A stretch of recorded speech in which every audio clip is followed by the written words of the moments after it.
Think about investing in NVIDIA when it first came, 1999. That's where you at right now in AI. Think about investing in Amazon when it IPO'd in 1997. Think about investing in Facebook when it IPO'd 2011. That's where you at right now with this AI. You gotta find some really, really good companies, not the fluff. And watch this, a good company right now don't always mean profitable. So the S&P surges 25% in 3 months. Here's the history. We talked about this before. This is yet another sign that this is a bull market. After 3-month gains of 25% or more since 1950 to current, here's what happens. The first month, minus 9%, minus 5%. That was in 1975 and 1982. In 1999, 2009, 2020, we had 0.3%, 0.9%. In 2020, we had 5.2%. 3 months later, which would be, you had a 9.7%, 5.2%, 6.9%, 6.6%, 12.2%, 10.3%.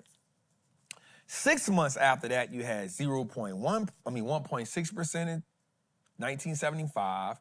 You had 15.1% in 1982. You had 12.1% in 1999.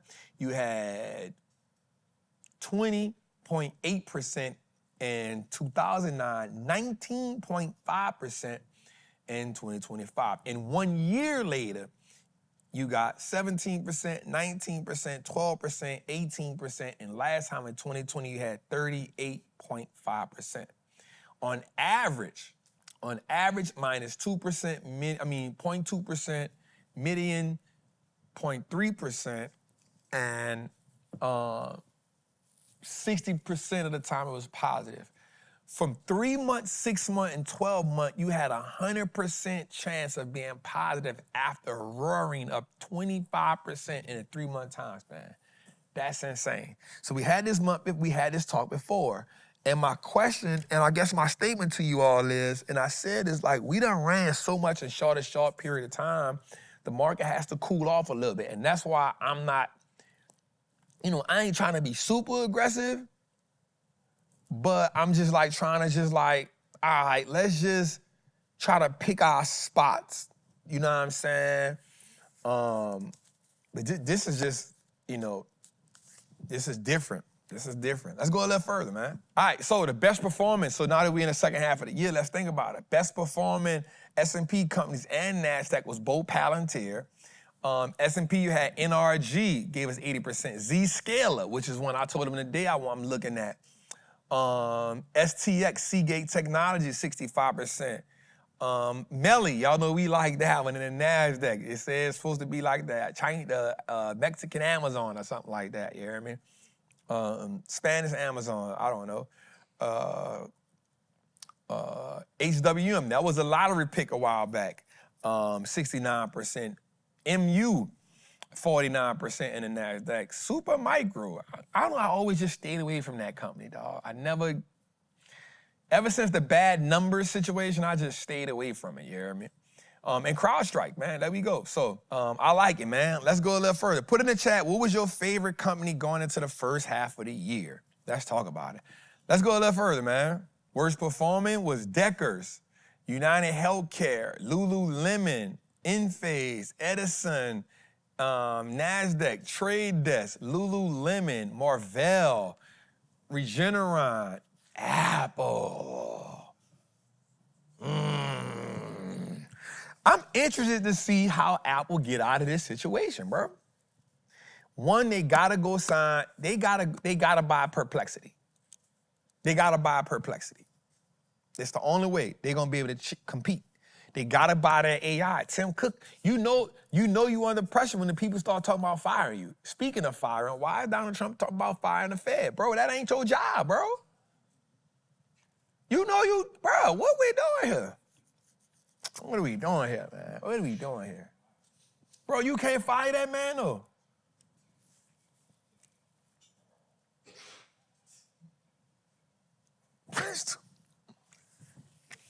Bro, you can't fire that man.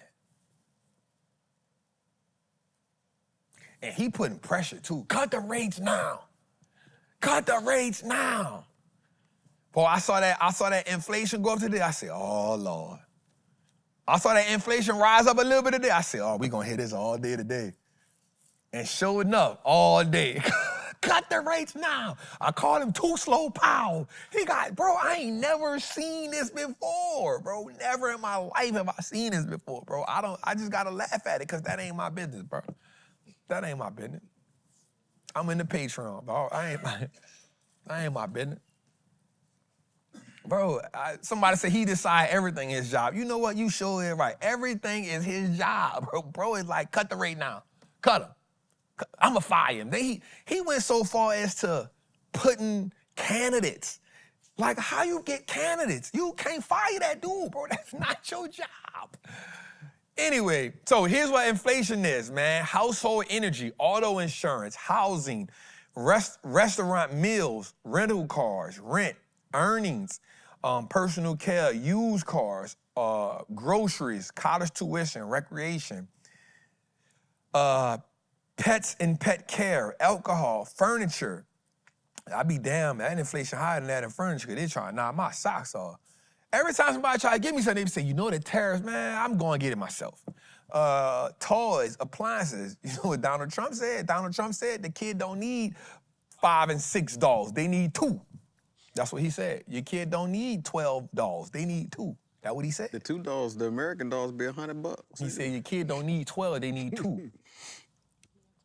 Clothing, where inflation is not at. Inflation is not in transportation, clothing, hotel rooms, electronics, and airfare and gasoline. That's a big one if it's not in gasoline. All right, let's go a little further, man. All right, earnings growth. Now, that was something that was, I was looking at that and I saw it on the, because we got into earnings season, I always try to see, like, where do they think that earnings is going to go? So it's important that we understand, we see earnings growth. So the thing is, earnings growth is expected to pick up for 2025. So 3 months ago, a sense of gloom had hovered over the first quarter of earnings. This comes from an article from Yahoo Finance. It says that ever since Trump's April 2nd Liberation Day tariff announcement, and with some warning and considerable turbulence, there was a possible recession. Notice you haven't even heard that no more. Nobody even talks about it no more, right? All right? But the gloom has been replaced by a measure of optimism, and it led up to the start of another earnings week in which J.P. Morgan, Wells Fargo, and Chase Bank have reported. While the world felt it was coming to an end, these bank stocks are essential. And so, listen, y'all, they say earnings is back on the rise. Now, I want you to understand something now. Q1 2024 was high. Now, the reason why I'm saying this is because it had got low. They was like, hey, we out of here. Earnings gonna decrease, and so now they going back up. They looking at 6% and 6%. They're saying by 2026, they'll be at 13.9%. I want you to know something. We'll be in 2026 before you know it. It's crazy that this time running. You gotta say one thing, you entertained. You entertained with this dude, yeah. All right, so let's go a little further, man. I like it. If earnings is back to growth, that's a thing. That is a thing. Let's go a little further. All right, so watch this. Now, this one was important for me, y'all. Watch what we about to talk about here. Watch this. Fund managers' cash have dropped. Fund managers are now rushing into equities at a high record pace. Fund managers' cash allocation has dropped to 3.9%, the second lowest in 12 years, according to Bank of America. Survey of 175 participants with $434 billion in assets. First of all, 175 people have $434 billion in assets. Let's start right there. Second, this marked the third consecutive monthly decline since the 4.8% record in April. Meanwhile, the risk level of investors' portfolio reached the highest level on record dating back to 2001. This comes as fund managers allocate to technology stocks. So allocation to technology stocks saw its largest 3-month increase since 2009. Why did I use this? Why did I use this? Well, because I said something early in the show that I told you we was gonna get back to.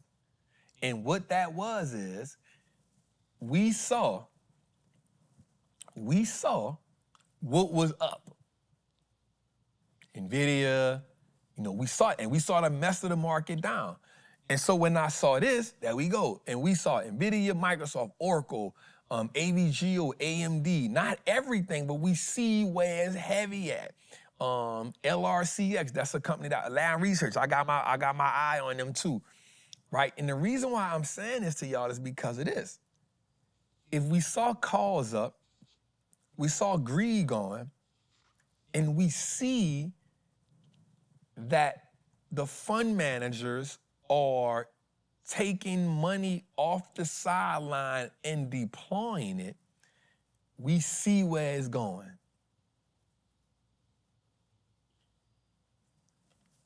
I want y'all to sit on that for a minute and let it simmer.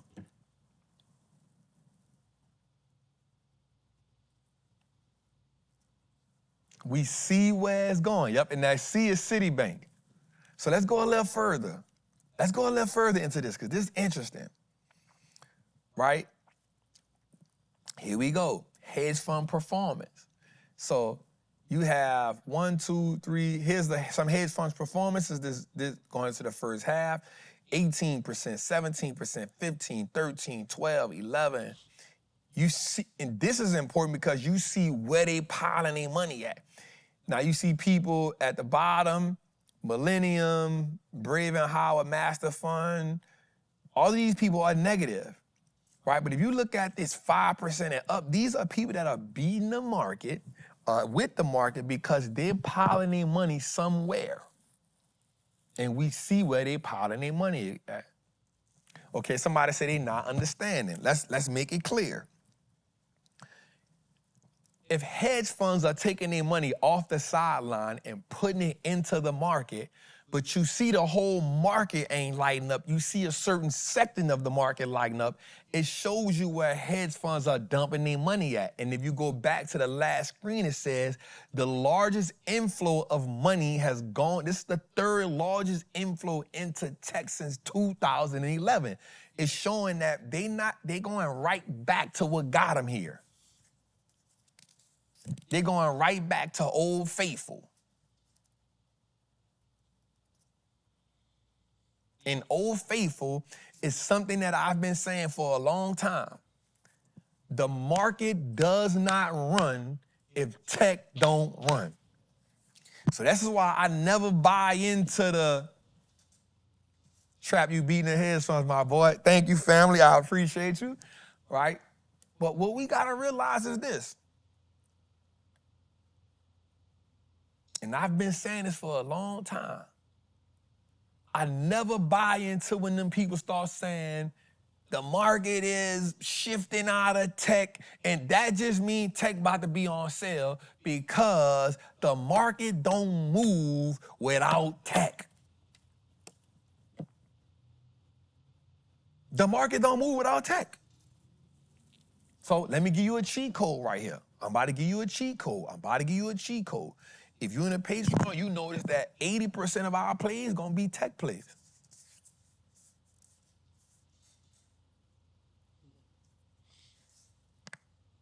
A few other plays gonna be, my Costco's that made us a lot of money, and but most of my plays gonna be technology plays.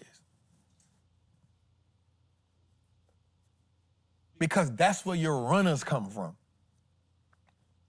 And the reason why your runners gonna come from there is because that's where the market feels comfortable just dumping money.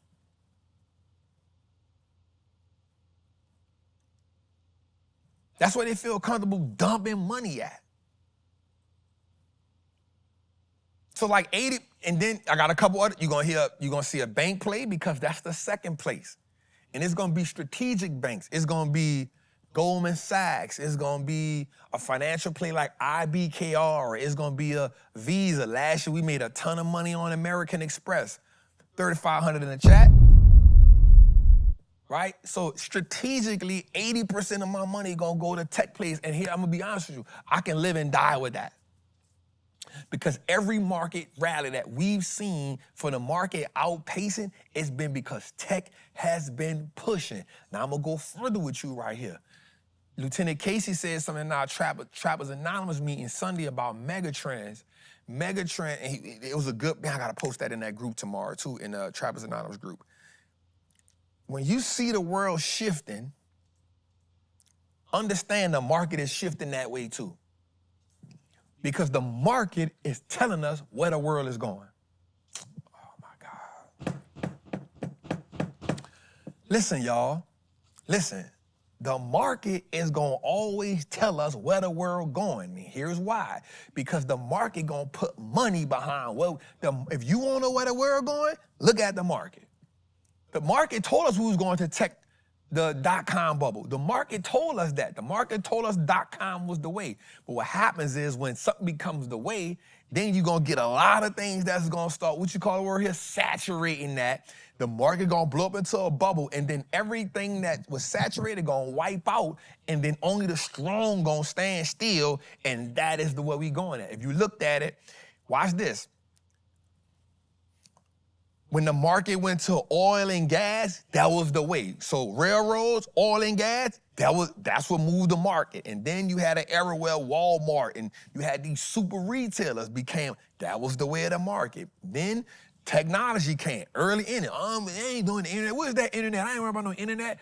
.com bubble went, boom, wiped away all the BS companies. The solid ones came. That stayed for a long time. Now we in this AI. This is the next revolution. Now here's the thing about that. So many stupid companies gonna come out. Right now, watch this. I listened to this article where a guy said something that was so important, and I said, bro, I really needed to hear this. But no, look what he said. He said, it's impossible to have, this was good here. He said, it's almost impossible to have someone who is an AI master when we only in the first inning. I said, ooh. He said you can have programmers because you're gonna need people to program it, but even when they're programming it, they're still learning because it's learning so fast. I said, oh, that's good. And that let me know if we in the first or second inning of AI, bro, think of what 2040 gonna look like. But watch this. Watch how many, so here's why we know the market gonna help us. And this is why it's so important for us to get rid of the noise and say, hey, where we going at? Because that's where I'm making my money at. We right now in the world where you can say, hey, check this out. If I put some money right here, watch this. Think about investing in NVIDIA when it first came, 1999. That's where you at right now in AI. Think about investing in Amazon when it IPO'd in 1997. Think about investing in Facebook when it IPO'd 2011. That's where you at right now with this AI. You gotta find some really, really good companies, not the fluff. And watch this, a good company right now don't always mean profitable. But it also don't mean they got a slew of debt. Because Amazon wasn't profitable, but it's because he was reinvesting everything back into the company. You in a part right now where you say, bro, I see this AI is where it's gonna be at, not no fluff. Let me do the research, let me do the homework. Bro, this where I'm at. And you get you some winners, and you find some companies that are supportive to the winners on that, and you say, bro, I'm all in. And you buy and hold them, and you trade them, and you buy and hold them, and you trade them, and you buy and hold them, and you trade them, and you're gonna look back 5 years from now, 10 years from now, and be like, dog, I'm a multi-millionaire off these 10 stocks. That's the game. You don't gotta switch that up. That's where we at with AI, y'all. Think about the person, me and George talked, we laughed about this a while back. Think about the person that sees the Ford Model T coming out and they say, yo, I'm gonna just keep riding my horse. I know that was me and you, George, talking about that. We was outside. You the person with the Ford Model T just dropped. You say, I'm gonna keep riding my horse. Eventually, you ain't gonna have nowhere to park that horse, fam. Now you drove way out to rural America because they got a bunch of Ford Model Ts parked outside. That's where you at with AI. And the market gonna always tell us where to go. Because what the market gonna do is, it's gonna get behind it. Why the market gonna get behind it? Because that's what's going, whatever they marketing, saying it's pushing profits, it's pushing this, but you're gonna have to go through some cycles with it. You're gonna have to go through the growth cycle, you're gonna have to go through the pullback where they readjust, you're gonna have to go through another growth. You're gonna have to be diligent enough to say, hey, I'm here. Somebody say, Trap, they still riding horses. They 100% are, but go in every major city and tell me where you gonna tie a horse up at. Show me where you gonna tie a horse at Lenox Mall. Show me where you gonna tie a horse up at Phipps Plaza. Yeah, go tie that horse up at Phipps Plaza. Go tie that horse up outside of Trump Tower and see what happened to you. Go see what they do when you go tie that. Go see what happened when you pull up with your yeah. This a stallion right here. This a fine horse right here. You ain't your fine horse. Go your ass. Go to Las Vegas and tie your horse up in front of the Canelo and Bud Crawford fight. See what happened. Go see what happened with your horse. Go see what happened with your horse. Yeah, I want VIP. I want VIP. What? You don't get that. What the? Wait, they gotta valet your horse. Clydesdale. I want VIP my Clydesdale. And Get that Budweiser horse. He's still gonna charge you $40 to valet your horse. How much the valet? How much the valet the Clydesdale? What? You say cash out for what? The Clydesdale over there. That's me, baby. Beep, beep. Don't scratch my horse. Giddy up. Then he said, you ever had a horse towed? You fact. Come on, they got a boot on your horse. Hey, man, you got a boot on my horse for? What you doing? Yeah, you tripping, man. Yeah, they're gonna report your horse. You out of here, bro. You out of here. Man, I stole my horse. Yeah, man. So that's where we at, though, y'all. That's where we at. And so for my traders and for my buy and hold people, man, I want you to think, you don't even gotta think 20 years. I want you to think 3 to 5 years out, right? Because when you start thinking 20 years out, that'd be hard sometimes. You know, I'm gonna be real, but go, man, hey, where I see this company at in 3 years, what does my research say? What is the market telling me about this? And then when 3 years come, you reevaluate it. What had happened in these 3 years? Let me think of 3 more years. Does it deserve to be here? Yes, it does. That's where we at, family. What you about to say, Sean? I was going to ask a question about how do you spot those in the early stages, like Palantir, for example, or CoreWeave, I guess, in that space. They were really, really cheap stocks, right? But now they at, hundreds of dollars and stuff, and Palantir used to be like $9. Right? So why weren't people getting on those in the beginning stages and stuff like that? And how can the trappers and stuff like that get in there? Like you said, they don't always have to be profitable, but what do they have to be in order for you to get in them? That's good. So with a company like, first of all, it got to prove itself, right? So I'm still not sold on like CoreWeave like that, right? I want to see what happens to it after the lockout happens, what happens to the price. That's why I don't be fans of IPOs like that because I be knowing what be happening for IPOs, right? The people be an IPO, they have a lockout period where nobody can't sell, and so they just drive that price up. And as soon as that lockout period over, everybody selling. Now you sitting there holding that joint. You know what I'm saying? So I kind of let it prove itself. And there's a couple stocks that I know. Zoom did it. From Zoom, I can go down the list. Beyond Meat.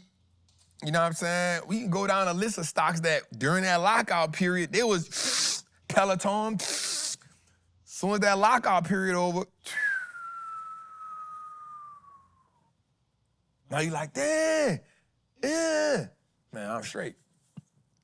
You know what I'm saying? So, and I'm not saying it's gonna happen to them. I'm just saying I like to, after lockout period, then you get to see what it's gonna do.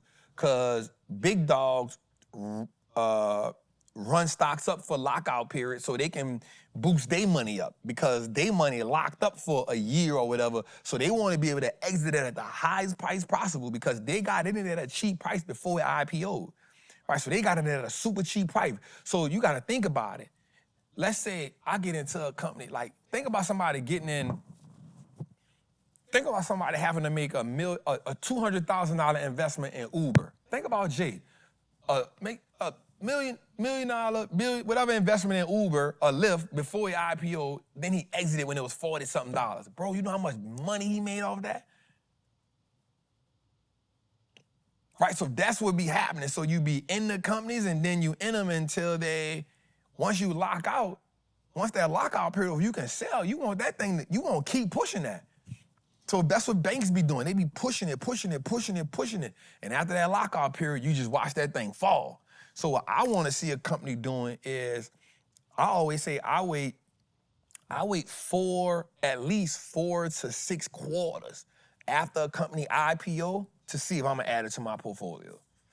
And what I want to see is, for me, and that profitability is not important in the moment when they like that. I need them to have a plan. So it's saying, hey, we'll be profitable based on that in this time.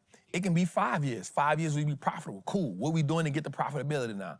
Also, what is their utensil in the market? So what are you doing in the marketplace that gives you that blue ocean strategy and you're not just trying to be Netflix? I don't want you to be Netflix. Netflix is already Netflix. Well, this company gonna be the next Amazon. If I'm gonna invest in Amazon. I don't need the next Amazon. I need something that's better than Amazon. That's gonna make Amazon question what they got going on, right? I don't want the next. So the thing about, you look at Mark Zuckerberg, like, so if TikTok, I think they trying to create an Americanized part of it that they're gonna draw. So you keep saying, all right, well, damn, bro, like, why Zuck keep going crazy? Bro, I told y'all, Zuck dropping 100 million, 200 million. He gonna snatch you from the company. Why? He not letting you take me out. I'm not letting you take me out the spot. And I know you can't compete. So now the next thing is, if you're looking at a company, who is their competitor and can their competitor acquire them? That becomes a thing too. You know what I'm saying? So there's some things that, like when you look at Palantir, like, bro, like they doing something only they can do. They don't got no competition yet. But watch this. Tesla at one point had a blue ocean strategy too. They didn't adjust. So that's what I'm saying. But here's the thing. When a company comes into the game, you have such a long run with them if they're doing the right things before they even get acquired or something like that. That's what you want to see, bro.